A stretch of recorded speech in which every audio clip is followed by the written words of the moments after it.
İsrail basınının bir haberi, 2 İsrail tankı Suriye'ye girerek Kuneytire diye bir sınır kasabası varmış.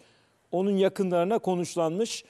Nedir bu olayın ayrıntıları, detayları? Söz sende Fulya.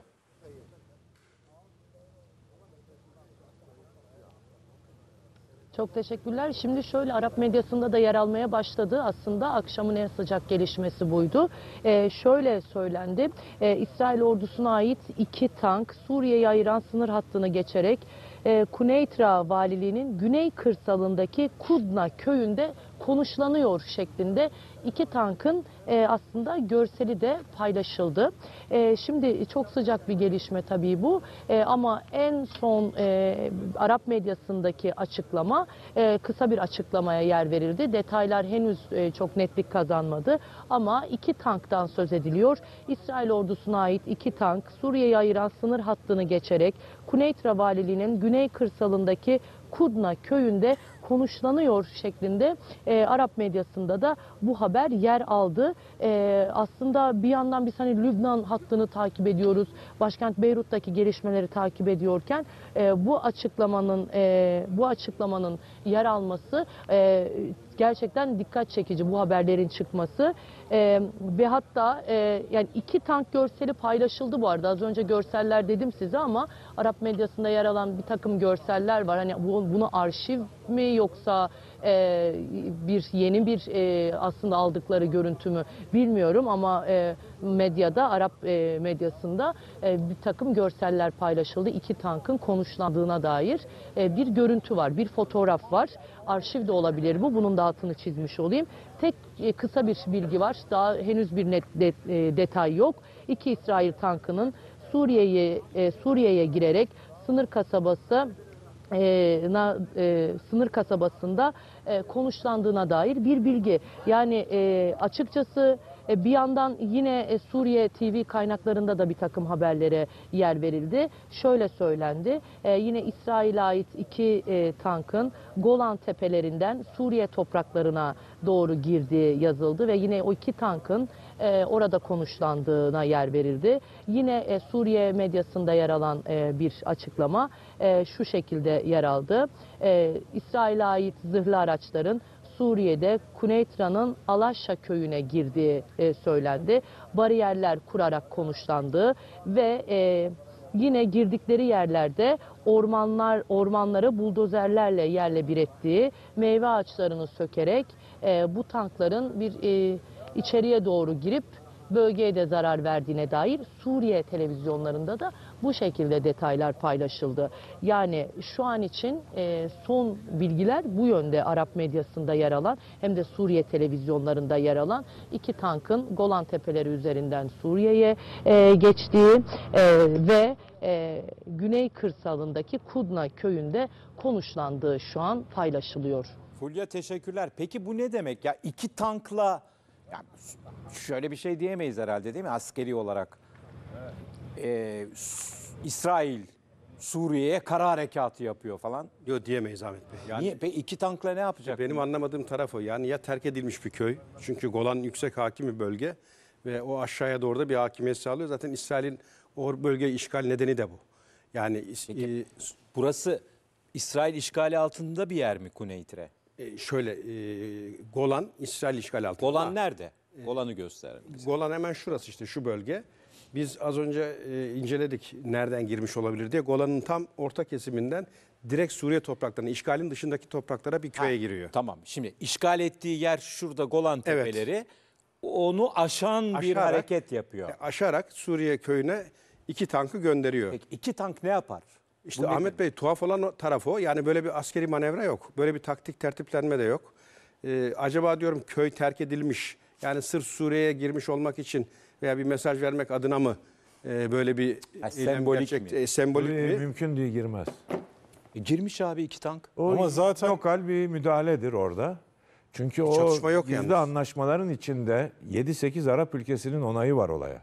Hayatta onlara bulaşmaz. 5 gün önce de o köyü havadan vurmuş ve bir İsrail askeri orada şehit olmuş. Belli ki orada Hizbullah'a ait bir Heh, mevzi de aynen, öyle bir şey. olabilir. Olabilir mi? Ya da onu da gerekçe Aynen. gösterebilir. Böyle Bir dakika Zafer. şey var. Lokal bir şey. Buralarda bir Hizbullah var mı yani?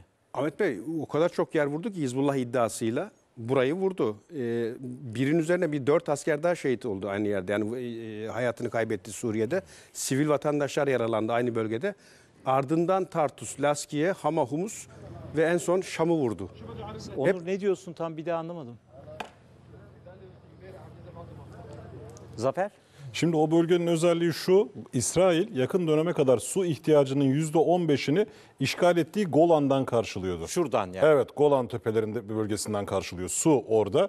Yine orada Litani nehriyle de orası sınır gibi Lübnan tarafında. Şimdi belli ki o bölgeyi bir şekilde güvenceye alıp öyle bir kazanım elde etmek istiyor. Bugün tank konuşlandırdıkları yerde de Rus mevzileri varmış daha önceden. Oradaki Hizbullah mensuplarının da Esad'ın askerlerinin giydiği kıyafetleri giyerek kendilerini gizlediklerine dair haberler var. Yani orada bir Hizbullah Öyledir. Ya yapısı hepsi- var. Aynen. Hepsini anladım da ya diyor ki askeri olarak diyor ben diyor yorumlayamıyorum diyor. Yani Böyle iki bir- tank böyle bir şey yok diyor yani. Hatta Suriye'ye haber verilmiş, izin alınmıştır. Kesin. Ama Burası daha Esad- öncesinde iş makineleri gidiyor. İş makineleri tankların konumlanacağı yeri hazırlıyor. Fulya anlattı. Evet, evet. Peki Esad'ın hakimiyetinde mi burası? Esad'ın hakimiyetinde Suriye'nin kendi egemen toprağı. Rejim mi var bu? Rejim var ama rejimin ben izin vereceği ihtimalini de pek Peki düşünmüyorum. Hizbullah var mı? Şöyle iddiası o. İsrail'in iddiası. İsrail'in iddiası o. O iddiayla 10 gündür vuruyor Ahmet Bey. Ama Suriye zaten her topraklarına. yeri Hizbullah diye vuruyor. Ha, yani gerekçe hep ona bindiriyor. İsrail düzeltiyor. Hangi haritayı? Ha, şimdi tamam son 10 günde İsrail Suriye'yi vuruyor ama hep havadan vuruyor. Havadan vuruyor. İlk defa ilk tank defa karadan. geliyor Ama Ahmet Bey biz geçtiğimiz hafta hatırlarsanız bunu öngördük. İsrail dedik burada bir şeyleri hazırlıyor. Yani 40 bin tane Şii milis bana saldırmak üzere geliyor diye bir hikaye uydurdu. İşte Yemen'den 30 bine yakın, Irak'tan 10 bine yakın. Şimdi bunu buraya işgal maksatlı bir altyapı olarak kullanacak dedik. O mudur bilinmez ama İki tanklı olmaz. iki tanklı olmaz. Ama bu bir başlangıç mı? Arkası gelir mi? Bana Hakan göre- Bayrakçı niye girmez diyorsun İsrail Suriye'ye? Şu sebeple şu ana kadar bir yıldır sesini bile çıkartmayan Arap devletleri var ya. Ayağı mı Kanaatim kalkar? şu. Ayağı mı kalkar? Ya baştan beri ben anlaşmanın şöyle olduğunu düşünüyorum. Amerika, Avrupa ve Arap ülkeleri şöyle ikna edildi. Mısır da dahil buna. İsrail dediler Hizbullah ve Hamas'ı vuracak. Kimse müdahale etmesin. Anlaştık mı? Anlaştık. Hatta İran'dan bile şüpheleniyorum. Yani müdahale etmeyeceğim moduyla anlaşıldı diye. O sebeple mümkün değil diyorum. Ürdün'e, Suriye'ye, Suudi Arabistan'a, Mısır'a hayatta bulaşmaz İsrail. Hayır o üç Ama ülkeye vuruyor. ben hemfikirim ama. Ama İsrail'i burada- vuruyor. İsrail'de Şam'ı vurdu, Humus'u Baksana vurdu, bir dakika. Tartus'u vurdu. Son 15 gün Vuruyor. içinde İsrail havadan Suriye'yi vurdu mu Onur? Vurdu. Çok defa. Haritası var mı bunun? Ver. Ver göreyim. Tartus'u. Esad'ın kardeşi. Ne bu? Bu harita neyi anlatıyor? Bakın Ahmet Bey o bahsettiğimiz yerleşim. Tam burayı havadan vurmuş. Vurdu. Burayı vurmuş, Şam'ı Şam'ı vurdu. vurmuş. Hatta Humus Esad'ın akrabası da burada hayatını kaybetti dendi. Humus'u vurdu. Tartus'u Laskiye vurdu. Tartus bu hattı vurdu. Hama'yı vurdu ve daha önceden de Halep'i vurdu. Şimdi bütün bu saldırıların hepsi Hizbullah gerekçesiyle yapıldı. Tamam. Öyle. Buraları havadan vurdu ve bu akşam ilk defa- kez ver şimdi haritayı, yeni haritayı. Tanklarla girdi. İlk defa yeni harita gelsin. Buraları vurdu havadan füzelerle. Hizbullah'ı vuruyorum gerekçesiyle. Bazısını uçakla, bazısını füzeyle. Bazısını uçakla, bazısını karadan füzeyle. Evet. Ve bugün Vurdu. ilk defa Ve az önce şuraya gördüğümüz 2 bu tane renkler- tank soktu. Evet. Şimdi bu Bu nedir anlamıyoruz bunu. hayır, bu askeri jargona sığmıyor. Böyle bir taktik ve harekat yok. Yani Hakan Bey'in dediğinden başka ihtimal kalmıyor. İzin alarak buralara gelmiştir diye Kimden? ama Kimden? rejimden. Ya ama ben öyle bir Rejimden, ihtimal olduğunu Rusya'dan düşünmüyorum. hepsi onaylıdır. Ben öyle bir ihtimal Neden rejim izin vermez böyle bir şeye? Özür dilerim bir şey daha ilave edeyim. Bir sebebi de şu. Ya Suriye zaten yol geçen hanına dönmüş. Tamam. Yani İsrail- Esad dönüp de ay oraya benim bomba attı diyecek hali yok herifin. Yol geçen hanı ülkesi. Tamam. Suriye madem yol geçen hanına girdi, döndü. İsrail'de sokar tanklarını. Burada ne var? İşte sokamaz diyorum. Ya benim Niye? iddiam bu. Ya söyledim. Bir antant yaptılar geniş kapsamlı. Herkes hayretle izliyor. Ben de niye hayret ediyorlar diye hayret ediyorum. Bence herkes bir yıl 8-10 ay önce sözleşmiş. İsrail demiş ki Hizbullah'la Hamas'ı yok edeceğim. Onlar da demişler ki başka bir şeye sakın et diye süt diye. Tamam denmiş. Bu senin tahminin ama. Tabii ki benim yorumum, yani bu illa böyle diye bir şey yok. Benim 8-10 aydır gözlediğim bu. Onun için dünya sesini, onun için Arap ülkeleri susuyor. Peki Hakan Bayrakçı Bunu böyle delemez, bakıyor. bozamaz Coşkun bunu Başbuğ. İsrail. Bu adamlar önce 2 tank, sonra 15 tank, sonra asker, sonra 20 tank sokup böyle bir yavaş yavaş Suriye'yi işgal edebilirler mi? Böyle bir ihtimal var mı? Ya Böyle ben bir yanıldığımı planın kabul olduğunu ederim öyle düşünüyorum ben. olursa. Çünkü Ahmet Bey burada Bir dakika bir daha söyle. böyle bir planın olduğunu düşünüyorum. İsrail'in. İsrail'in ve Amerika'nın. Nereye kadar işgal? Ağırlık Amerika'nın. Şurada mesela Fırat'ın batısı diye, doğusu diye adlandırdığımız bir bölge var. Ömer bölgesi. Amerika şu an burada. Bir tek şu güney bölgede, hani Davut Koridoru diye adlandırılan yerde bir boşluk var. Amerika'nın bana göre niyeti bu boşluğu doldurup hani bazı çok uç iddialar var. İşte Kandil'in oradan bir koridor oluşturup yukarıda tıkanan o bizim terör koridoru dediğimiz yeri güneyden inşa etmek. Hani o sonraki safha, ama ben ilk etapta bu Suriye'nin güney kesimlerine Amerika'nın konacağını bir şekilde... Davul zurnayla böyle girecekler diyorsun İsrail askerleri. Ahmet Bey, Yunus da herhalde Öyle mi diyorsun? Davul zurna. Amerika askerleri. Nasıl Amerika? Ama İsrail'den bahsediyor. İsrail şu an girdi. Onu takviye ediyorum diye Amerikan askerlerinin ben buraya gireceğini düşünüyorum. Hatta Amerika geçtiğimiz hafta şöyle bir açıklama yaptı. 5000 asker dedi, artı 5 filo, yani F-15'ler, 16'lar, Ne 22'ler, için? 35'ler. Suriye işgal için mi? İşte bu bölgeye gönderiyorum, gördüğüm lüzum üzerine dedi. Hayır, sen diyorsun ki abi bunlar O diyorsun, lüzum böyle, bana göre bu. böyle bir planları Evet. olabilir. Girmezse ne diyeceksin abi? Yanılmış. Yanıldık diyeceğiz onu rahatlıkla Giderse söyleyelim, de ben değil mi? yanıldım. Ahmet Bey, bu şu olabilir. Bakın, İsrail'in Lübnan'daki görünür hedefi Litani Nehri. Orayı doğudan garanti altına almak istiyor da olabilir. Zaten Golan'da, Aynen. o bölgede Böyle bir Golan'a şey yakın. olabilir yani. Hem Bir doğudan... daha hiç anlamadım Zafer. Şimdi o bugün tankları yerleştirdikleri yerin tam karşısı, hizası Litani Nehri. Zaten Nerede o nehir? Şuralarda orada mı? o şey tarafında, Lübnan Biraz tarafında. işte Şöyle şuradan şuradan Lübnan gidiyor. Lübnan tarafı. tarafında. Öyle Tabii gidiyor. tabii.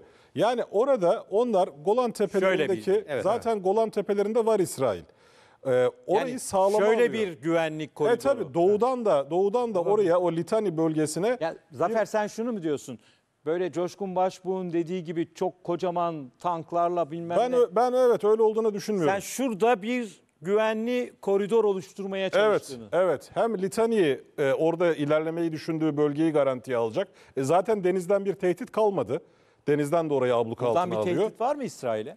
Şöyle ister zaten bu maksat. Orada onu Hizbullah'ın gerekçe olduğu göstererek iddiaları var. işgal etti. Dedi ki Abi Golan Tepe... Hizbullah var diye her tarafını bombaladılar. Babbalı'da Ama ama şöyle, Gazze'ye Hamas var diye bombalıyor. Lübnan'ı ve Oha. Suriye'yi Hizbullah var diye Ama bombalıyor. ben Zafer Şahin'in söylediği benim daha çok aklıma yattı ya. Yani şöyle bir koridor oluşturmaya çalışıyor Ahmet Bey, güvenlik. burada koridora ihtiyacı yok bana göre. Niye? suyu garantiye alıyor, suyu. Yani Zaten işgal etmiş, üstünde oturuyor suyu. Bir İşte sürü şeyi doğudan garantiye alıyor. Garanti hem onu alıyor hem suyu garanti alıyor. Doğudan bir saldırı olmasın diyor. Oradaki Hizbullah ve İran faktörlerinin kendisini tehdit etmesini engellemeye çalışıyor Suriye'den. Bu olabilir. İsrail'in iddiası şuydu. Zamanında Golan işgal ederken dedi ki burası yüksek hakim bir bölge. Bütün İsrail havzasını görüyor. Dolayısıyla ben tehdidi buradan alıyorum. Bunun için işgal ediyorum dedi. Yani hakim araziyi elime geçiriyorum. Tamam. Şu an zaten üstünlük Zafer'in onda. söylediği daha akla yatkın. Ya daha doğrusu benim aklıma yatkın. Sizin söylediğiniz de olabilir. Yani adamların böyle planları da olabilir. Ona da bir itirazım yok ama benim sadece takıldığım tek nokta var. 2 tankla bunlar olmaz. Olmaz. Yani onu zaten siz de tabii söylüyorsunuz. kesinlikle o. Onda Yani hiç. Coşkun abi asker damarı kabardığı için o bir tankla girdi mi diyor, gider diyor. Hayır, bir de öyle bir şey Tarafsız olsa. bölgenin Milli Savunma Bakanı ya. Ya Esat bir nota vermez mi? Bir şey yapmaz mı? Bir şey söylemez mi? Çıt yok ya. Öyle şey mi olur yani? Yok mu Ama Esad'dan? şöyle, Ya Ahmet Bey, İsrail bombalıyor. Şam'ı Ahmet bombalarsa Hakan, o zaman- bir araya girebilir miyim? Hayır, tamam. Fulya araya gir. Hemen. Sana ihtiyaç var. Daha dün Suriye-Lübnan sınırındaydım ben. Masna sınır kapısı var. Lübnan'ın Suriye'ye açılan kapısı. Yani şurada. Ve binlerce kişinin Nerede de oluyor göç abi o? yolu. 400 binden fazla Suriye, Lübnan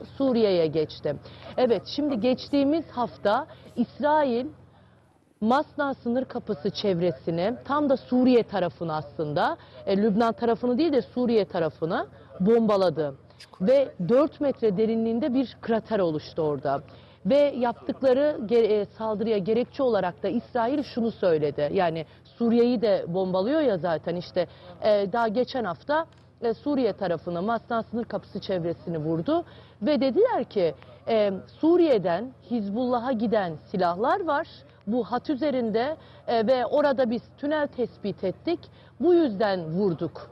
Ve bir yandan da Hizbullah'ın üst düzey isimleri Suriye'ye kaçmasın diye o yolu vurduklarını aslında söylediler. Şimdi o kadar büyük bir saldırıydı ki o. Dün daha gittik, gözlemledik. Kocaman bir çukur oluşmuş. O Suriye tarafında tam tampon Onur, bölgede o kalıyor. bombalama Ve görüntüsünü, insanlar hala göç yani etmeye çalışıyor. İsrail'in Suriye'yi İnsanlar bombalama ellerindeki görüntüsünü, böyle haritasını bavullarla, verir misin? bavullarla ve o çantalarla çukurun içine giriyorlar. O Fulya'nın çukurdan sözünü ettiği yukarıya bombalama çıkıyorlar. Bu hangisi? şekilde Şam'a gidiyorlar. Masna şu sınır hattı kapısıyla da Şam söylüyor arası 30 veya şu hattı kilometre. kastediyor Bizde olabilir. görüntüleri Tam geçen vardı. hafta oldu. Yani oraları mı bombaladı? Tamam. Evet, Geçen evet, hafta. dün Bu daha zaten- çektik zaten biz Onur, bu orayı. son 15 günün şeyi değil mi? Bu son 10 günün. Buraları zaten Dün de bombalıyor. o bombalanan Evet. yerin görüntüleri vardı. 4 metre çukur açılmış. Ahmet Hakan. Evet. Bu nedir Fulya? Şöyle gösterim, 4 metre. Ha, bu Tam bom işte İsrail'in bombalamanın bombaladığı sonucu. yer.